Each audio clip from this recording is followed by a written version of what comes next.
platform is the idea of pulling a highly engineered prank on the Institute.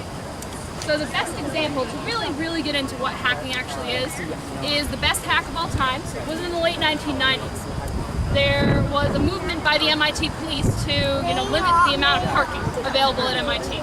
Students apparently still brought their cars back there. And one day MIT said, okay, all these spots here that were valid are invalid. So students were pissed, a lot of people got parking tickets. So there was one student that wanted to get back at the MIT police for exactly that. So he and his friends built a police car from scratch on top of the dome overnight. And the next morning, the police woke up, the students woke up, they walked across here to their classroom, they saw the police car on the top of the dome. And now the MIT police were really scared. They thought one of their cars were up on the dome. It wasn't one of their cars. And the last thing, in fact, that they did was count the cars in their parking lot. They had all 14 of their cars, so it can't be one of their cars. So how is there another police car on top of the dome? Well, you'll actually get to see this police car, and it doesn't, when you look at it very close up, it doesn't look like a police car at all. Instead of the MIT police phone number on it, it has the numbers pi spelled out, all the digits going on and on and on, for as much space as it has. So then it took the police 3 more days to figure out how are we going to get this car down off the dome. They had to hire a helicopter company to come and put the car off the dome. So I must say that I think the student definitely got their revenge on the MIT police. Maybe it's just correlation, or maybe that's causation for them lightening up on the parking situation in the coming years. But hacks are things that happen all the time here at MIT. The first hack was in 1945 when a student hung a sign from the dome right up there saying peace to mark the end of World War II.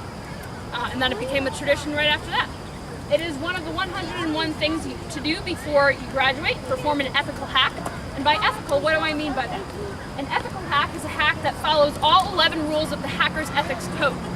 So that code has rules like you have to hack overnight. You can't get caught hacking. You can't tell people it was your hack. You have to remain anonymous. You can't tell people how you did the hack, because our belief is that every engineer has to come to his or her own way to make happen whatever they want to happen. It's problem solving at its core. Also, the most important rule is that you can't hack alone. You have to hack with at least one other person, because you got to use common sense. And common sense is not, being on top of the dome, by yourself. But hacks don't just happen on the dome. This is quite an expertise level of hacking nowadays. Most hacks happen on very short buildings. Oftentimes, the small dome, which was the building I picked you guys up in. Outside that, near the pillars, you'll see, signs thrown over there. But hacks happen every single day, and I myself have a hack plan. But of course, I'm not going to tell you guys. That's a good thing. But yeah, that's hacking. Any questions about that?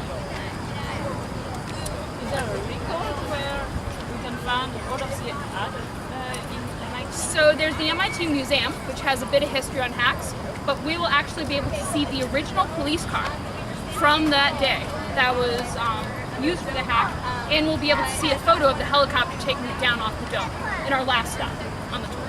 So, but not all of the hacks have been, there's only the really good ones. So, all right. Well, if there are no other questions, we're going to make our way over.